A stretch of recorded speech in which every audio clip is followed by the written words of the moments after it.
Welcome and thanks for joining us today. We have a great program scheduled for you today. We're being hosted by Energy Dialogues.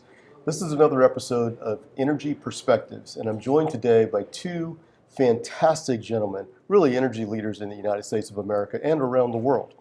And I'll let them introduce themselves later, but before we do so, I'll just tell you who I am. My name is Dan Brouillette. I served as the 15th United States Secretary of Energy. And after I left the Department of Energy, I joined an organization called Sempra Infrastructure, where I helped build LNG export facilities. And that's where I really got to know these two gentlemen very well, because not only were they great in the public policy space when I served as secretary, they were incredible competitors to me in the natural gas business. And I really have a lot of respect for these two gentlemen. So joining me today is Toby Rice, who is the CEO of EQT, and Alan Armstrong, who is the CEO of the Williams companies. Toby and Alan, thank you both for being here. Welcome. I'll turn the floor over to you guys. What's going on in the world today, guys? Alan, we'll start with you and we'll work back. Sure. Well, you know, a lot of demand right now for natural gas. It's really a dynamic time in our business right now. Driven, first of all, we had, a lot of demand trying to keep up with the LNG exports, with gas-fired power generation here in the U.S., mostly from coal conversion, and now with the data center load that has really come on with full steam. So a lot to keep up with in our business, and really would be, kind of a time where the build out of our infrastructure, helping make our nation great, would be really exciting. But we have got to, get in a situation where we can actually get our infrastructure built with some speed and at a cost that makes sense for the markets. And so excited about new administration and their focus on utilizing our great natural gas resources. And so really looking forward to the next few years, and particularly with both the House and the Senate being Republican, hopeful that we can get some meaningful reform done on our permitting reform here in the U.S. Sounds good. Toby, you agree? Yeah, I agree that there's certainly a lot of things to focus on. EQT is America's leading natural gas producer. We produce about the energy equivalent of about a little bit over 1 million barrels a day of energy. 97% of that is dry gas. We're in a unique period of time where some amazing things are happening in this country. Never before have we produced as much energy as we're producing right now. America's producing at record levels of energy. And this is a talking point in D.C. that we come out here and talk to people, because the next thing I say sort of counteracts that. You would not believe that we're producing record amounts of energy. That other stuff we talk about is how difficult it is to produce energy in this country. It's never been more difficult. We built fewer miles of pipelines last year on an annual basis than we had in the prior 30 years. The last big pipeline that got built in this country, MVP, required an act of Congress to get built. It's never been more difficult. It's also never been more important, whether that's to feed our allies with LNG or meeting the power requirements from data centers to meet the AI revolution that's taking place. It's never been more important for us. But I think one of the things we've been talking to people a lot in D.C. is the talking point that we hear is that, well, it can't be that difficult to produce energy. You guys are producing record amounts of it. Well, the question that we need to be asking, and we're asking our stakeholders, start asking these questions, is look at the world around us and ask if that's enough. Emissions around the world are still skyrocketing. Inflation still running rampant. American energy prices up 35% over the last few years. Energy security of our allies is crippled. And for the first time in 20 years, energy poverty in this world is now increasing. So clearly, we're doing a lot. We need to be doing a whole heck of a lot more. And fortunately, thanks to the great companies in America like Williams and EQT, and the natural resources we have the opportunity to do even greater things if we have the ability to get infrastructure built and get this energy to where it's needed. That's a great point, Toby. I mean, you guys have done great work. I've said this publicly before. I'll say it here and see if you guys can agree or disagree. I think you might agree, but you may rebut it. So I want to ask the question. We have increased our production here in the United States, but it seems that fundamentally our challenge is no longer how to produce energy. We know how to produce molecules. We know how to produce electrons. We seem to have trouble getting the product to market, and that means more infrastructure development. But there's also another point here that I think I heard you make, and I just want to restate it. Typically in economics, you increase supply, prices come down. We're producing more energy today. Have we made the production more expensive? Is a fundamental question. Yeah, I mean, Dan, this is the question every American is asking is, how could we be the world leader in oil production? How could we be the world leader in natural gas production? For perspective, the United States produces over 30 million barrels a day of energy. If you added the oil and gas together, Right. that's more than Saudi Arabia and Russia combined. Right. Tremendous. But the question Americans are asking is, well, why are my energy bills up 35%? Right. My mom in Boston is saying, why am I paying $20 for this natural gas when you're selling that same gas in Pennsylvania for a price of $4? Mm-hmm. It doesn't make sense. And the reason why we find ourselves in this situation, Dan, is because political force has overwhelmed market forces in our industry. And that means the market is fragmented, it's disconnected, and there is a ton of bottlenecks that have been created through pipeline blockages, cancellations, and opposition. The red tape that we have to struggle through is preventing us from getting the energy connected to the consumers, and that's why, unfortunately, despite the record amounts of production, we're seeing energy bills in this country being artificially high. But people need to know this is completely self-inflicted. Artificially high. Artificially high. Yeah. Completely self-inflicted. Yeah. And the good news about that is this is within our control to fix it. Permit reform so we can get back to building infrastructure. We need to, drill baby drill was the motto to get us our energy independence back in 2008. Mm-hmm. Now it's about build, baby, build, and get back to building infrastructure in this country. So, Alan, I've heard you say publicly a couple times now, and I happen to agree with you wholeheartedly, but I want you to restate this, and I want you to drill down a little bit on it, if you will. If it takes longer to get the permit than it does to build the pipeline, we might have a problem. Right. Is that still the case today? Sure. The Williams companies goes back 118 years, I think.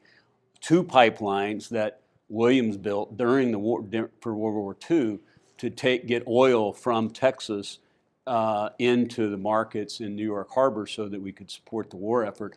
Those 2 pipelines were built within a year. Wow. And going all the way from Houston, Texas, all the way into New York Harbor. That today, I'm not sure we would even know how to respond if somebody said, yeah, just go build the pipeline. Because the amount of red tape and cost that goes into this business. And the main thing that I find frustrating is that people want to applaud themselves when they shut down a pipeline project. They're really excited. And all they really did was cost the consumer a lot of money. So to Toby's point, we've got some of the lowest cost gas anywhere in the world in places like the Marcellus and Utica, which was a fantastic thing for our country because we were running out of pipeline capacity to get gas from the Gulf Coast and Texas into places like New York and New England and those growing markets. And lo and behold, along comes Marcellus and Utica. Places like Boston should have been the huge beneficiary of those low-cost reserves in that area. But because the environmental opposition decided to stop pipelines, what did they really accomplish? Well, one, Toby's mom's having to pay a lot more. I mean, you realize that Boston electricity prices are actually some of the very highest in the nation, and you've got Pennsylvania just sitting 140 miles to the south that have some of the lower prices in the nation because they have the abundance of supply. And we're talking about something as simple. I hate to degrade our own industry, but we know how to build a pipeline 140 miles. Right. And so people that stopped the original Constitution project after we had a federal certificate and we had spent $400 million on that pipeline project, it got stopped by Governor Cuomo at the time, and people really thought that was fantastic. They announced the stopping of the project on Earth Day. Mm. Well, what did we really do? Well, in 22, we, for the first time in a long time, actually saw our emissions go up here in the U.S. The reason they went up was because in New England, we were having to burn fuel oil and coal for our power generation because we didn't have the natural gas supplies in that market. So we drove our emissions up, and we drove our pricings to the low-income people, the people who can least afford the pain of that. They're the ones that are bearing the brunt when people stop a pipeline. So it's very surprising to me, or at least I'd be hopeful that at least if people are going to do that, that they're held accountable for those actions. Like I would be wanting, I just want them to stand in front of those people, in front of Toby's mom and say, yes, I think it is a good thing that you're having to pay higher utility prices, and I think it's a good thing we're having to burn coal and fuel oil, even though we have energy that is 10% of the cost of that available sitting right there in the Marcellus and Utica. So my frustration with it is just we applaud ourselves like we've done something good, and we're not lowering emissions by stopping those gas pipelines, and we certainly are putting the cost of that over on the consumer. Yeah. Creating economic pain, missing your environmental goals, doesn't seem to be the right approach. Right. And to your point about building a pipeline in a year, Yeah. I'm not quite sure you could hire enough lawyers or find enough lawyers to help you get the permits in a year right. under today's regulatory environment. Dan, the ironic part in this whole situation is blocking natural gas infrastructure. Yeah. You know, which country in this world was the world leader in lowering emissions? It's been the United States. Yeah. And the majority of those emission reductions came from doing one thing, using natural gas to replace coal. Mm-hmm. It's ironic that people are blocking the biggest tool we have to decarbonize our country, and now with the advent and application of LNG to start decarbonizing the world, and cheering for that, which the good news, I think people are starting to get smarter about this, but I think the root cause of this, people just don't understand or appreciate how much energy demand there is in this world. And I can't blame people because, let's be honest, we've been very good at our jobs. We've made energy very affordable. Yeah. We've made it very reliable. Who worries about the lights coming on when they flip the switch? Yeah. That's our industry's making sure energy is affordable and reliable. And people haven't paid too much attention about it. But the reality is this, when solar and wind cannot meet the world demand for energy, the world is going to use coal. Boston is going to use more fuel oil. Boston is going to burn coal, and they're going to burn their garbage. Mm-hmm.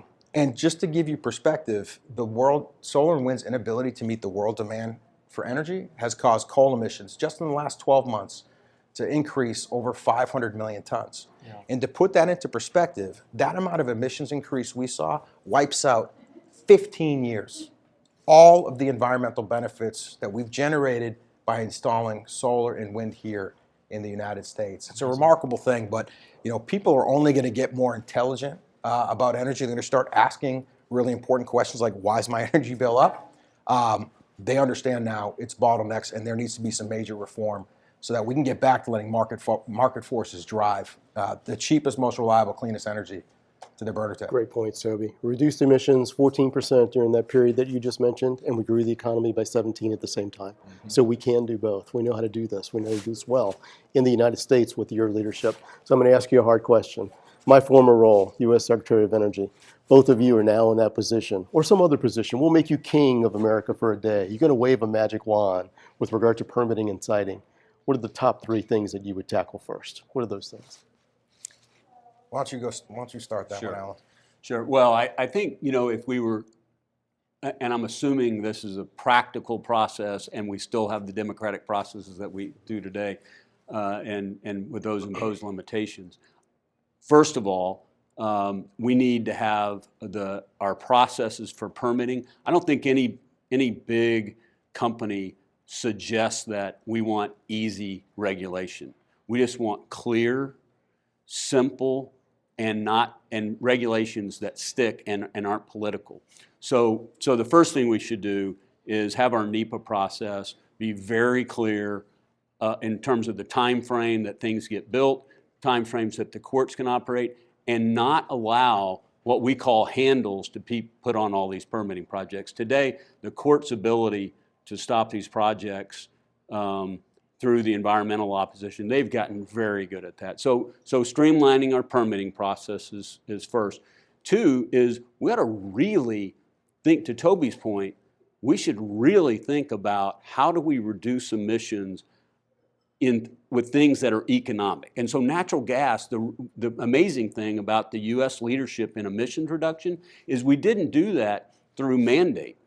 We just did it because natural gas was cheaper than coal, and the market took care of that issue. So anything that we do is going to have to be economically sustainable. Mandating things to the rest of the world that you should use more expensive energy, we're kidding ourselves if we think that's actually going to work. And so I think coming up with making sure that whatever market forces develop these solutions, that we use that. And then third, I would say, making sure that the American publics have better transparency around these issues. They understand what causes their utility bills to be higher. They understand the real cost of it. There's been so much misinformation around the cost, but it is starting to come home to roost because people's utility bills, if you haven't been paying attention, start paying attention to your utility bills, both in the last year and what you're going to see over the next 2 or 3 years. And because that cost sensitivity, if people really understood what was driving that, they would not be out applauding when environmental opposition shuts down infrastructure, and not just pipelines, any kind of energy infrastructure. So I'd say first, our NEPA process and getting that streamlined and making it to where people can't just arbitrarily throw wrenches into the system, because that expense of stopping these projects. We've had over $11 billion in projects stopped here in the U.S. after a federal certificate had been issued. So what you think you have to go build a pipeline, you get a permit, you go start building a pipeline, and then you get told by some other process, in this case, usually the state of New York, that you can't build it. The cost of that eventually makes its way in to the cost of building pipelines. Companies like us look at it and go, we're not into losing $400 million. Again, we don't make high enough returns to warrant dry holes in our business. And so I mean, my preference would be great transparency for people. And I think the politics would take care of themselves if the transparency was there. Makes sense. I think the spirit of what we're trying to do, I think we respect the fact that an energy transition is warranted, but guess what? That's not new. There's been an energy transition taking place ever since we found a better way to replace whale oil with hydrocarbons. We've been in energy transition. And people need to know, this industry is one of the only industries that gone through a major overhaul on a transition. And not too long ago, the United States found itself in a similar crisis. We were energy dependent, just like how Europe is today. We saw the implications of that, really terrible things happening. But what happened in 2008, we cracked the code on shale and transformed America from being energy dependent to being an energy powerhouse on the world stage. We transitioned from conventional reservoirs to unconventional reservoirs. So this is an industry that believes in change and has massive technology and industrial capabilities to make this thing happen. But when we think about the energy transition that we'd like to see take place, we've looked at energy systems that just focus on people and affordable, reliable energy. That's great. But there's people in this world that say, hey, we got to think about the planet. And I think the last 5-6 years has been energy plans really prioritizing the planet aspect. Well, you find it in people in situations where their energy security is crippled, their energy bills are through the roof, and emissions are still skyrocketing. That's not working. For this to be successful, we want to see a system that will encourage having an energy transition that's good for people, good for planet, and good for profits. Because that's, with profitability, that is the ultimate sustainability. And we're looking for solutions that will be truly sustainable, and that requires people, planet, and the profits. I'd say for us, what we'd like to see is get back to a place where market forces drive the cheapest, most reliable, cleanest energy to the marketplace. I would love to see more transparency on, from affordability, what is the full cycle holistic cost of these energy solutions?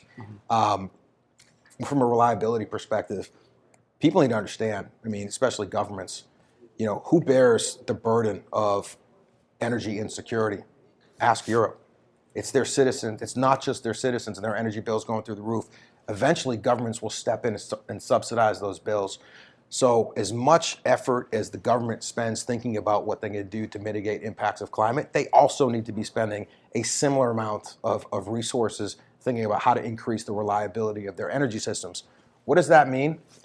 It means look at the incentives we have right now. They're not clear.